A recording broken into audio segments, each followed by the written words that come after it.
Welcome back to the Greg Schriffler Show, where we talk about anything and everything that has God in it. Why? Because we gotta. Come on, man. Hope you liked the intro music. It's called Energetic Metal Rock by Emron. That's 2 M's and 2 A's at pixabay.com. Quick announcements. This topic I'm really excited about. It's about faith. And I'm not going to be trying to squish it into one episode because it's a good topic and it's worth a few episodes of discussion. And then also, I guess like many of you, struggle with faith. Know what is faith? What does it really mean to have faith?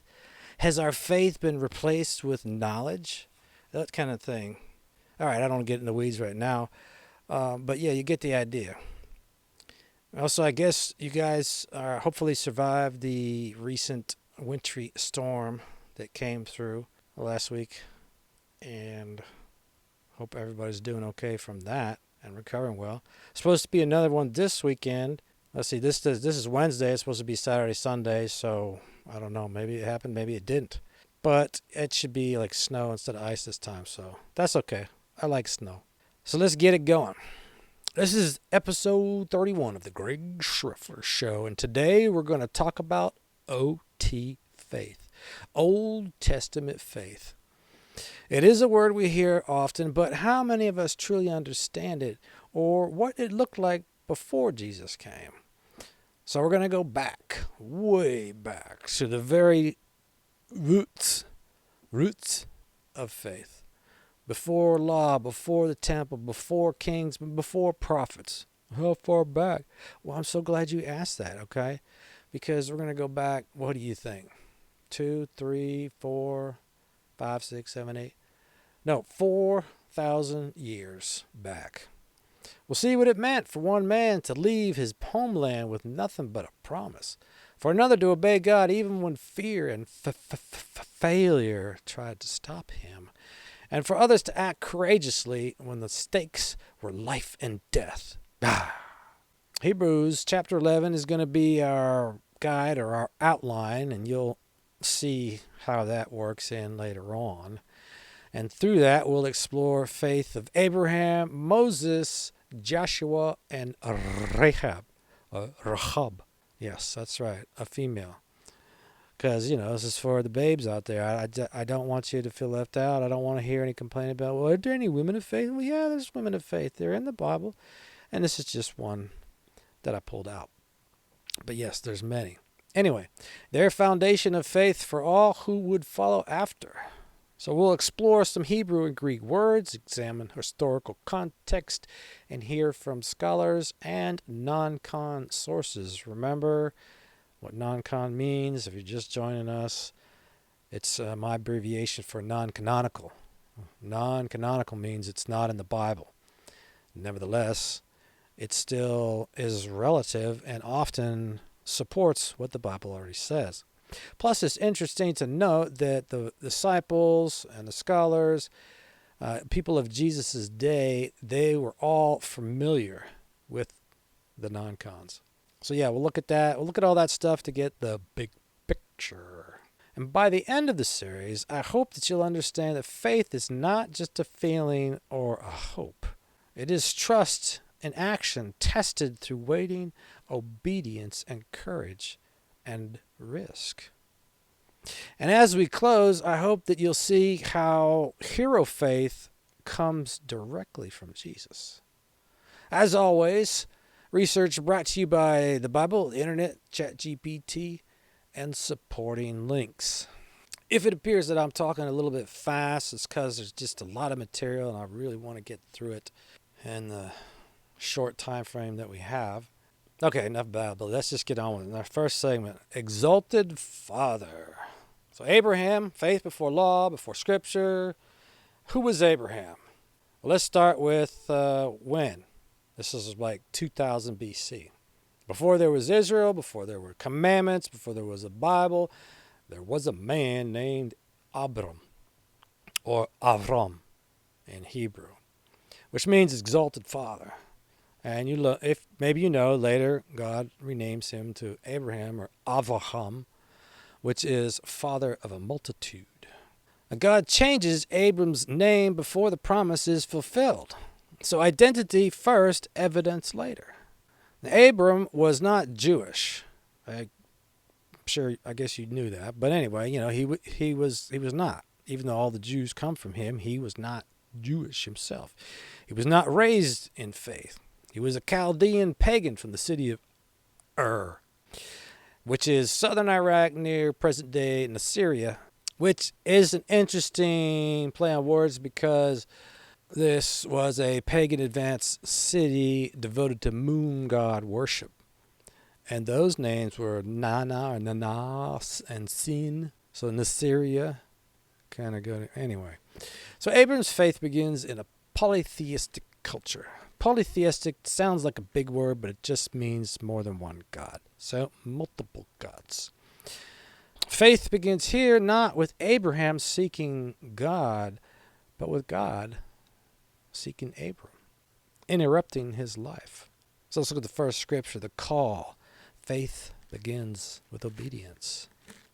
Genesis 12:1, using the ESV, English Standard Version. Now the Lord said to Abram, go from your country and your kindred and your father's house to the land that I will show you. And, just go. What? I mean, this entire instruction, no map, no destination, no timeline. Faith begins without information. No information or little information, and you have to actually get up and start moving. One scholar says this.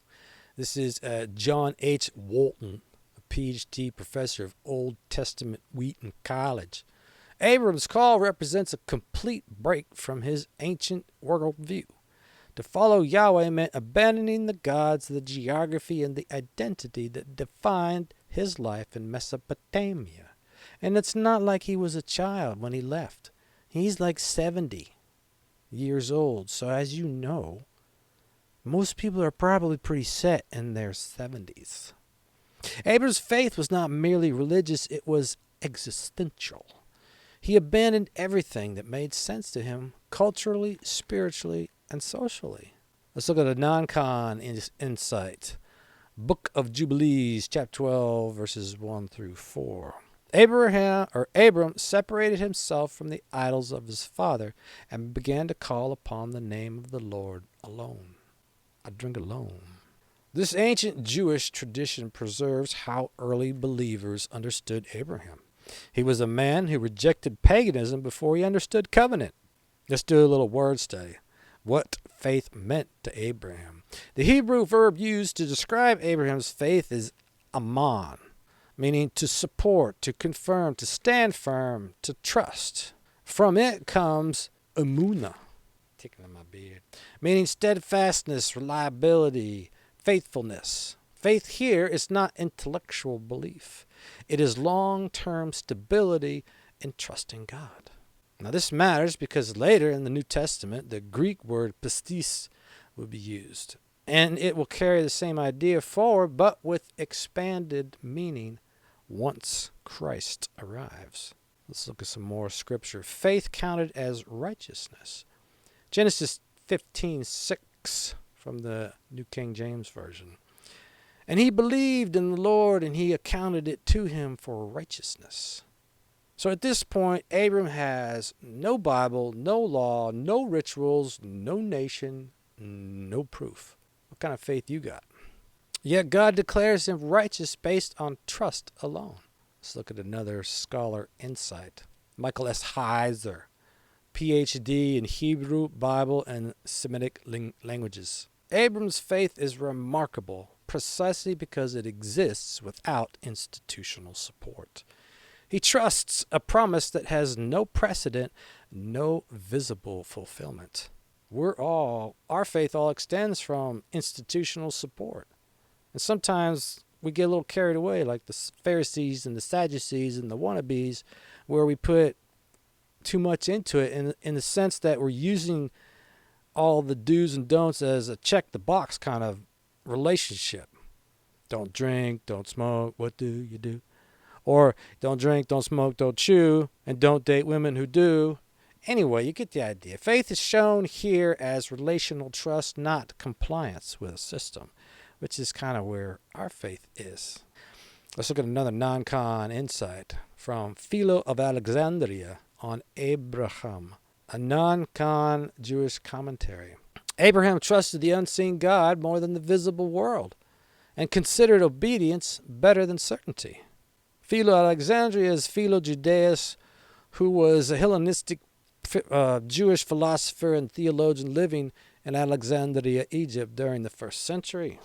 He's best known for his efforts to harmonize Jewish theology with Greek philosophy, says Wikipedia. Early Jewish thinkers understood Abraham's faith as choosing trust over evidence, a theme the New Testament will later amplify. Now let's look at this long wait, why this faith is extraordinary. So God's promise of a son comes 5 or so years later after leaving Ur when Abram is 75. And if you want to get more into the weeds on Abram or Avram or Avraham and Ishmael and all that, go back and look at episodes 14 through 17 to learn more. But anyway, the child Isaac is born when Abram is 100. 25 years of waiting. What's the longest you've waited for something? And his faith is not tested just once, it's tested over decades. Let's see if we could bridge the gap from promise to test. Now, at this point in the story, Abraham finally receives the promised son, Isaac. And this matters because Isaac is not a baby when the sacrifice command comes. Scripture does not give the exact age, but the language of Genesis 22 shows Isaac was old enough to carry the wood, walk of the mountain, ask questions, and understand danger. Most scholars place Isaac between the ages of 15 and 30. That's quite a spread, but okay. But it means something important because Isaac was not overpowered. He participated. Let's look at some more scripture where a son who trusts his father. Genesis 22, 7 through 8, the NIV, New International Version. Time frame now is 1980 to 1970 BC. Isaac spoke up, said, hey, leave this one alone. Oh, no, that's not it. Isaac spoke up and said to his father Abraham, Father, yes, my son? Abraham replied, the fire and wood are here, Isaac said, but where is the lamb for the burnt offering? Abraham answered, God himself will provide the lamb, my son. So Isaac trusted his father the same way Abraham trusted God. This is faith passed down, not just faith demonstrated. But let's look a little deeper. Abraham's faith is vertical. He trusts in the Father. And Isaac's faith is horizontal. He trusts in his Father. But both are acts of surrender. Let's look at another scholar insight from Gordon J. Winham, Ph.D., Old Testament scholar, University of Gloucestershire. Isaac's silence in Genesis 22 suggests willing participation. The narrative is designed to show faith operating across generations, not just in Abraham alone. Now let's transition to the sacrifice in the next scripture that we'll read, the ultimate test on Mount Moriah. Why Mount Moriah? It's Moriah, not Moriarty. Genesis 22, this modern location is Jerusalem, later the Temple Mount. But why it matters is this place of Isaac's test, or Abraham's test and Isaac's test, becomes the place of sacrifice, temple worship, and ultimately Christ's crucifixion nearby. A prophetic shadow of another father and son relationship. Now let's jump to the New Testament, but continue to talk about Abraham's faith. Hebrews 11:19. He considered that God was able even to raise him from the dead. Now the New Testament uses the Greek word pistis to interpret Abram's faith retroactively. Abraham's trust was not that God would change the command, but that God's power was greater than Abraham's understanding. That's pretty wild when we think that we got to know everything first before we actually extend any kind of trust or faith. Let's look at another scholar insight from F. Bruce, PhD, Reliance Professor of Biblical Criticism, University of Manchester. Abraham's faith rested on the conviction that God's promise could not fail regardless of how he chose to fulfill it. So faith here is not emotional, it is theological certainty about God's character. Another non-con insight from Josephus' Antiquities of the Jews 1.13.3, still non-canonical, but important, and I've referenced him before, especially back in the Noah episode. Abraham believed that God was able to restore life, for nothing is impossible to him.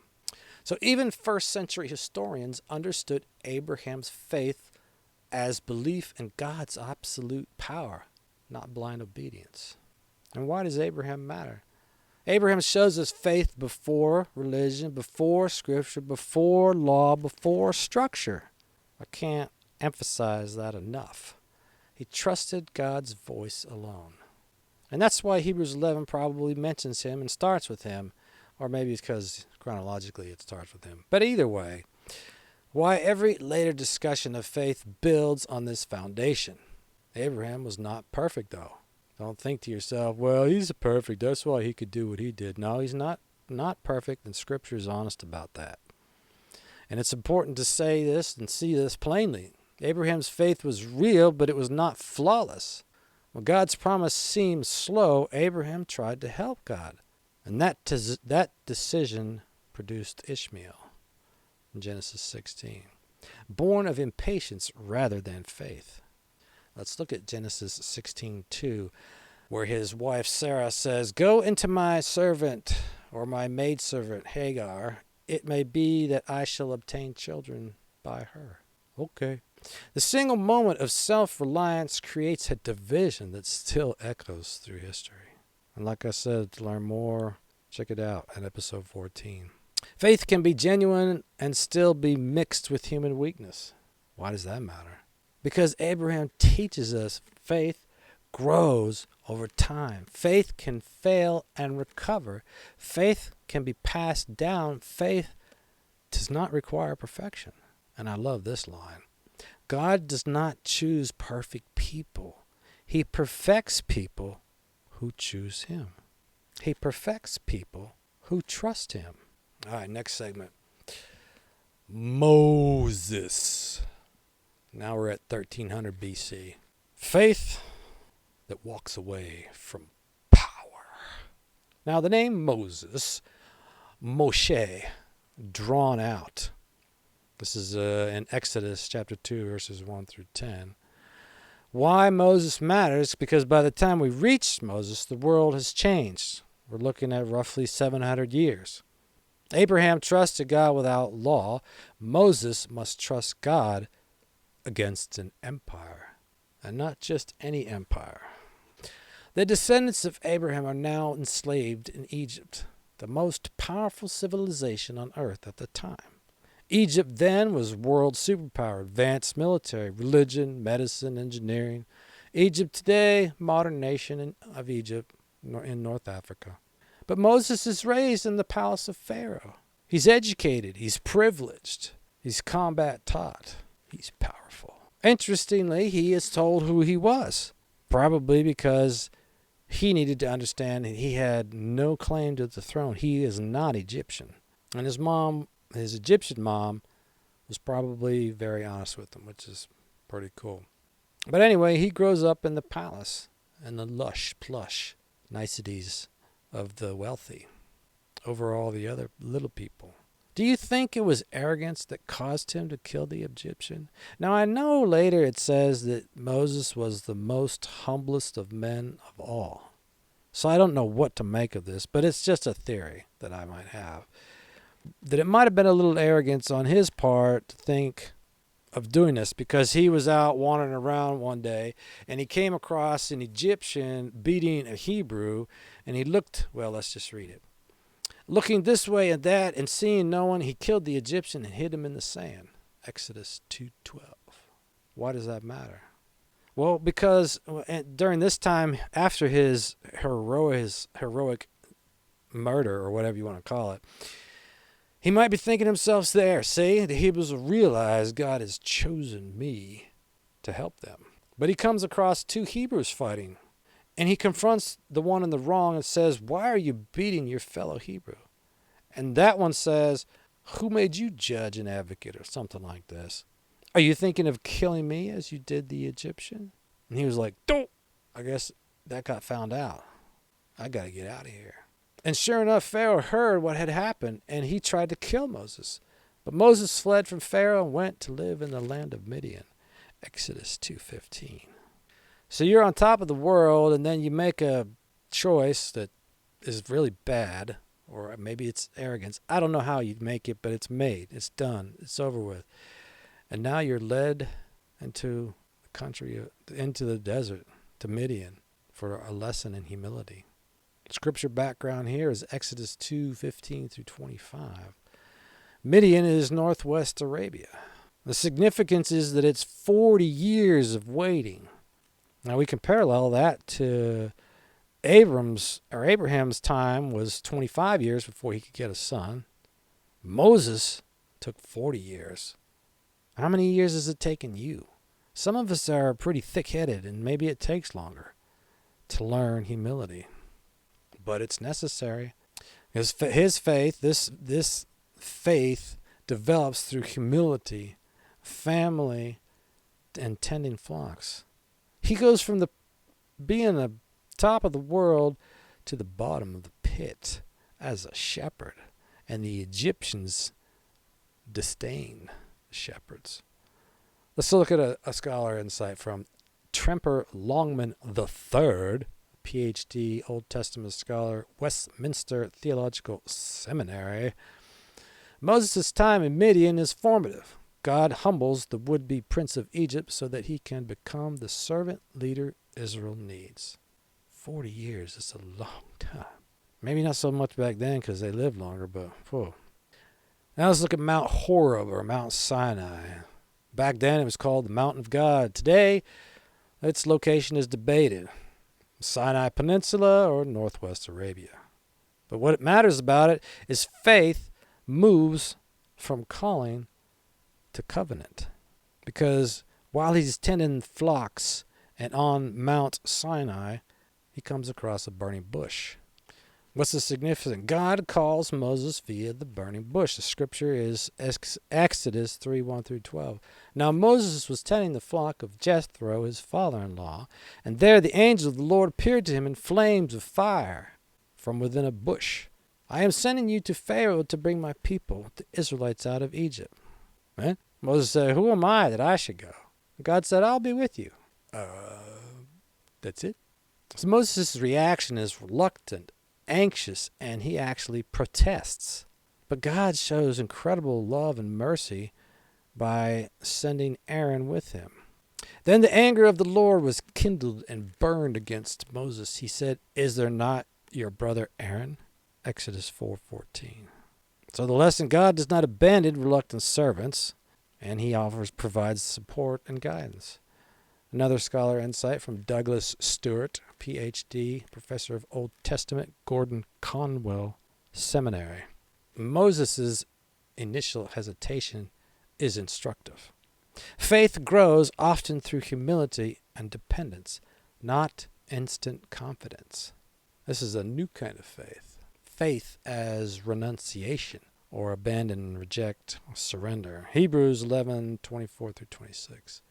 By faith, Moses, when he was grown up, refused to be called the son of Pharaoh's daughter, choosing rather to be mistreated with the people of God than to enjoy the fleeting pleasures of sin. He considered the reproach of Christ greater wealth than the treasures of Egypt, for he was looking to the reward. It's interesting, what would have God, or how would have God used him if he didn't kill that Egyptian? You know, what would have been a way God used him? It's also good to note that, man, God can use anybody. You don't have to be perfect or at a certain level of perfection, whatever that means, before God can use you. God used a murderer, so don't tell me he can't use you. Anyway, this matters because Moses' faith is covenantal loyalty, not optimism. This is not confident faith. This is obedient faith. This is faith that walks away. Let's look at another insight. Again, from Tremper Longman III, Moses' faith is expressed not in mystical experience, but in his rejection of identity, status, and power. Faith here is political and personal act of defiance. Let's do another word study. Faith in the time of Moses. Emunah, the root aman, to support, to be firm, to be reliable, meaning steadfast trust, loyalty, endurance. Faith here is not belief alone, it is staying loyal when the cost is high. The Greek in Hebrews 11, pistis, trust, allegiance, fidelity, it's used in legal and covenant contexts. It implies commitment, not emotion. Let's look at another scholar insight from Douglas Stewart. Moses' reluctance is not unbelief, but humility forged in failure. His faith emerges from brokenness, not bravado. Another non-con, the Book of Jubilees, chapter 47, 9 through 10.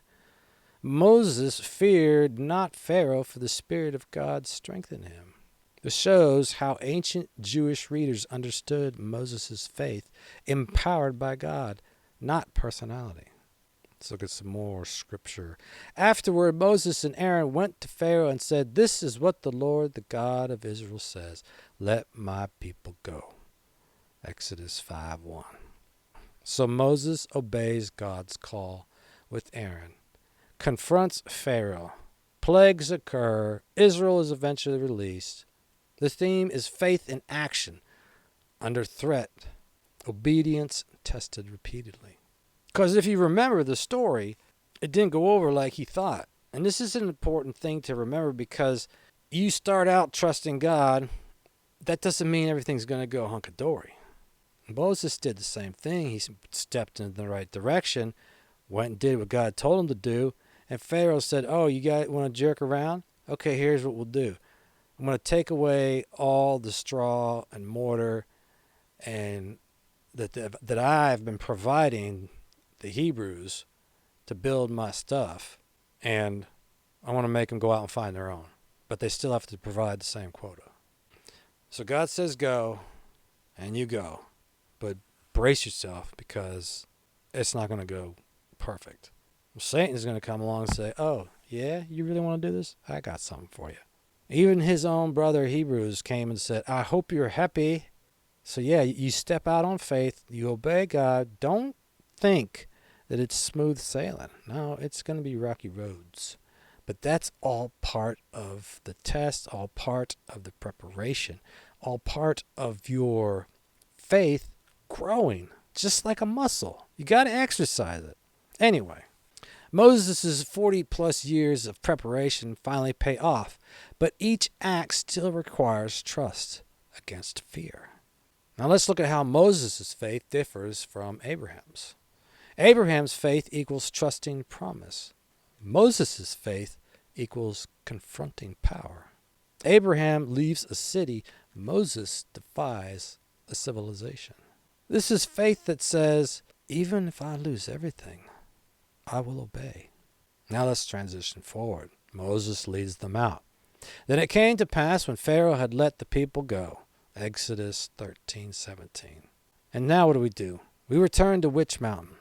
Huh? Yeah. Not many of you would probably recognize that. But anyway, we return to Mount Sinai, where it all started for Moses.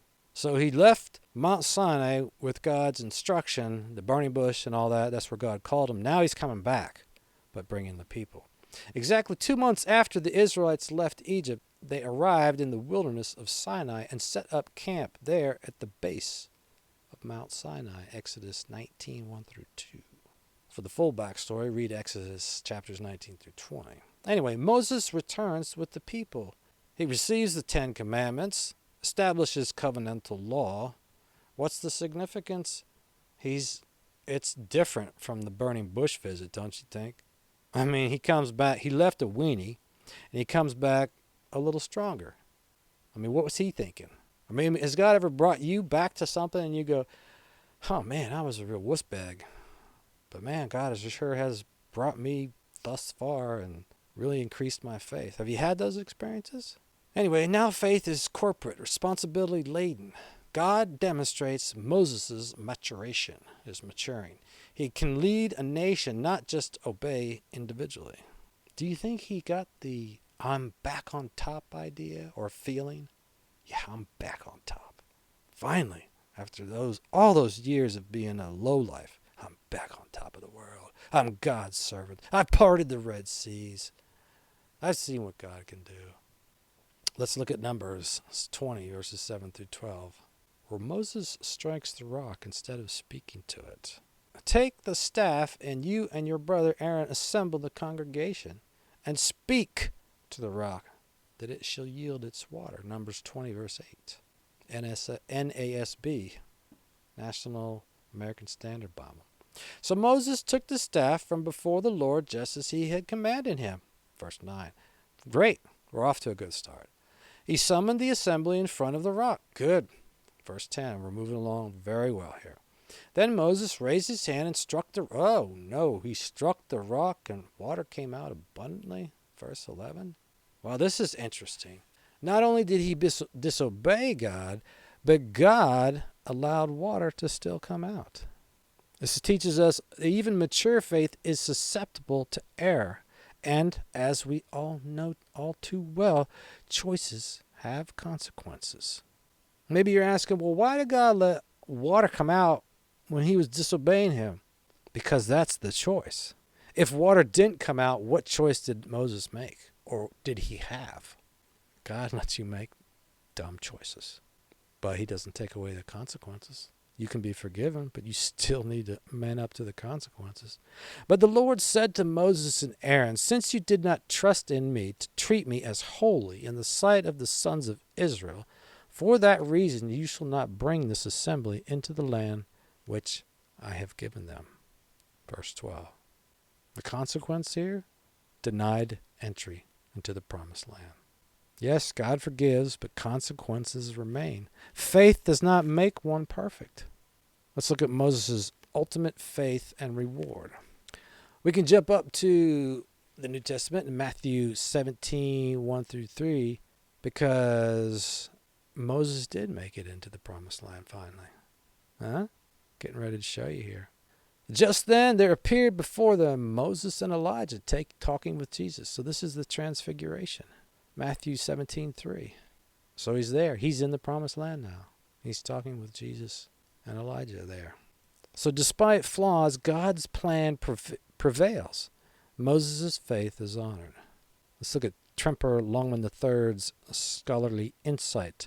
Moses exemplifies persevering faith, humanly flawed, yet divinely used. He finally made it. Now let's transition to Joshua. Moses completes his journey. Responsibility falls to Joshua, where faith becomes obedience in motion, marching, conquering, and trusting God when logic fails, and doing things that don't always make sense, like march around a city for 7 days. Next segment, God saves. Joshua and Rahab, faith in obedience and risk. So now we're at 1300 BC. And the name Joshua is Yehoshua,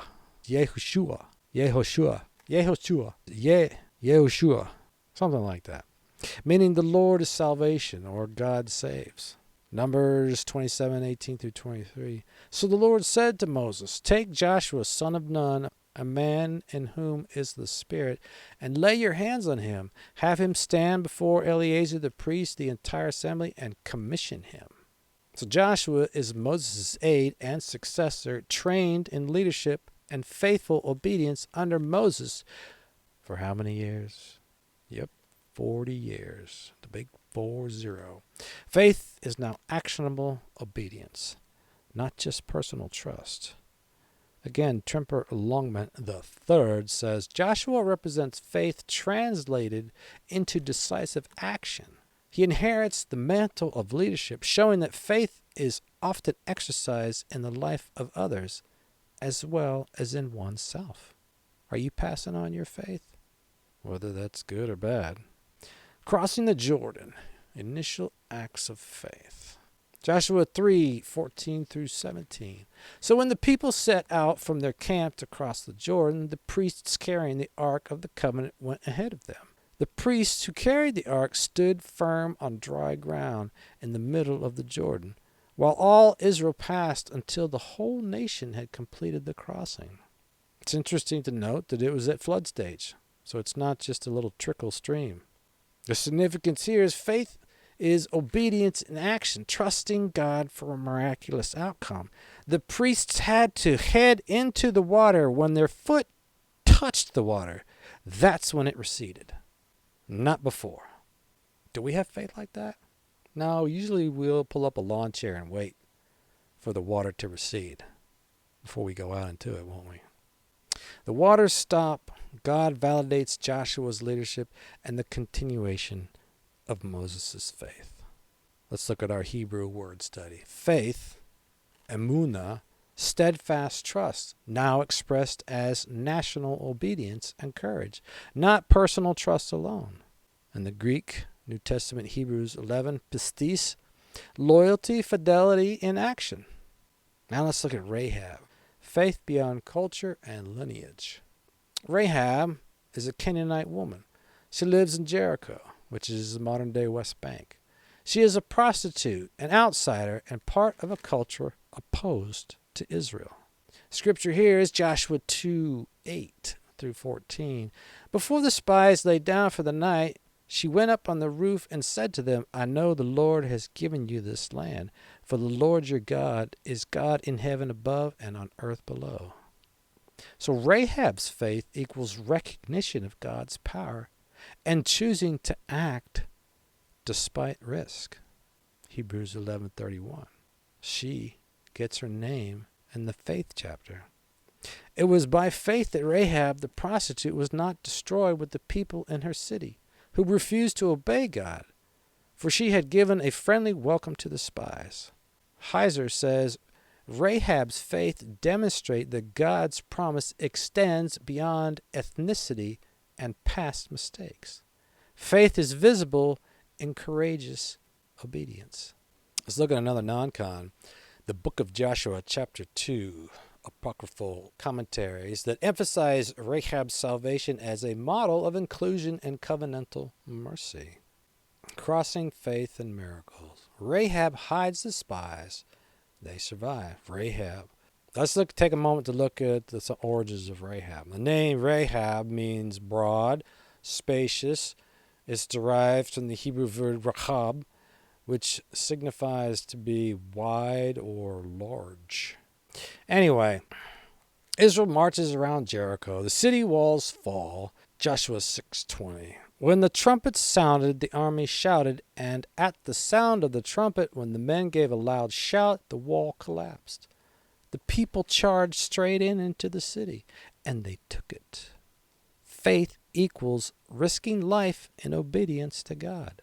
The significance is faith is actionable trust validated by divine power. Do you trust Him? And when you get to that point of just totally, completely trusting Him, where you can step out before anything's changing for you, then you could possibly tap into His divine power, not for yourself, but for His glory. The integration of Moses' lessons.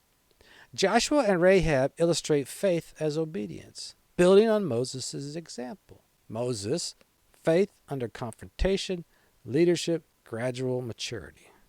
Joshua, faith in action, leadership, community. Rahab, faith crosses culture, risk, and past failures.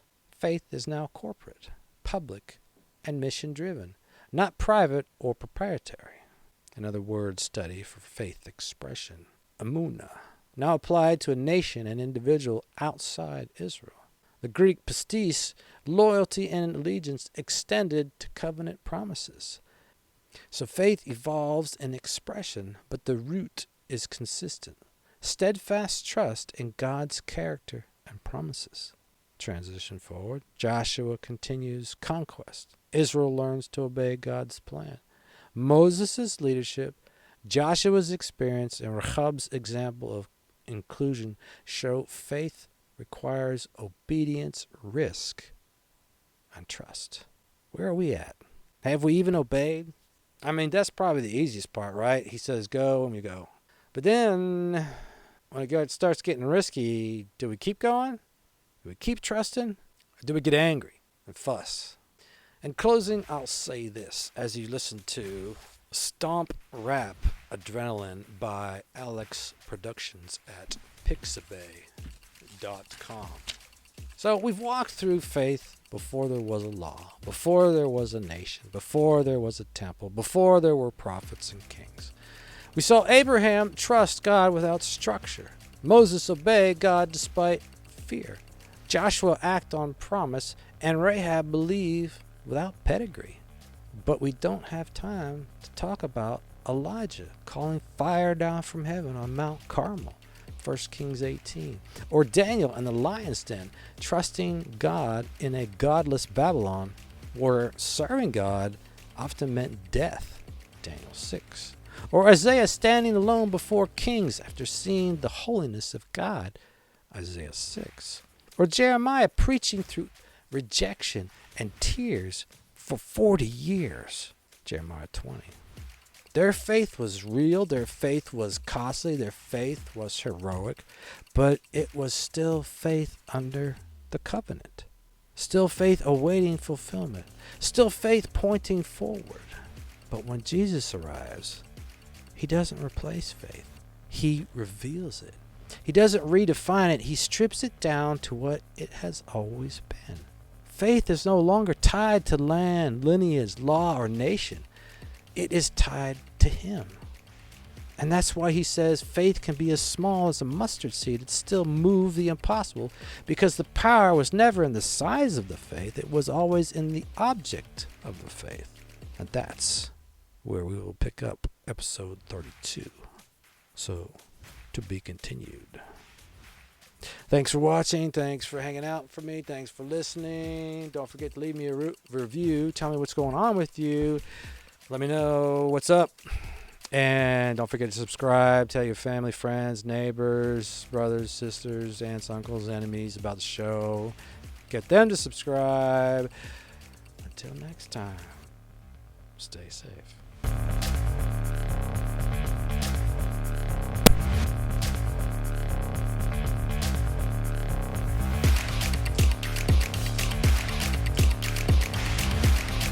This program is the intellectual property of the Greg Schreffler Show.